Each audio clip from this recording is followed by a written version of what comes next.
ماشي في الشارع في حالك، بتفكر تاكل ايه على الفطار؟ فول ولا بيض ولا تكسر الدايت وتجيب كشري؟ فجأة تلاقي واحدة مغمى عليها على الرصيف، تقول يا لهوي دي وقعت ولا بتعمل ترند.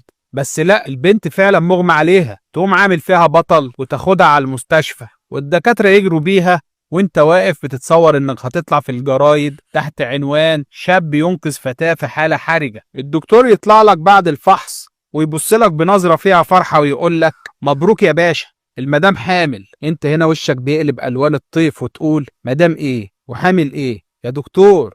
انا لسه شايفها من ساعة. البنت تفتح عينيها بالعافية وبصوت مهزوز تقول ليه ده هو ابو البيبي. ابو ايه يا شيخة؟ انا لسه شايفك من ساعة، ازاي بقى عندي عيال؟ المهم الدنيا تقلب خناقة وتحليل دي ان ايه، والدكتور يدخل تاني ويقول لك يا نجم عندك عقم من صغرك، انت اصلا ما بتخلفش. تطلع من المستشفى فرحان انك مش ابو حد وزعلان انك مش بتخلف اصلا، بس فجأة تتجمد في مكانك وتقول طب العيلين اللي عندي في البيت دول جم منين؟ وتلاقي نفسك بتلف حوالين نفسك زي الهوا. وبعدين تصحى من النوم، والله حلم، كل ده كان حلم. تقوم تشرب كوباية مية من الخضة وبعدين تفتكر استغفر الله العظيم انا صايم النهارده. تبص في الساعة تلاقي نفسك متأخر على الشغل، تلبس وانت بتجري، تنزل تدور على مواصلات ما تلاقيش، تركب تاكسي، توصل الشغل تلاقي الشغل فاضي كأنك في فيلم رعب. يا نهار اسود، الناس راحت فين؟ تفتكر ساعتها ان النهارده الجمعة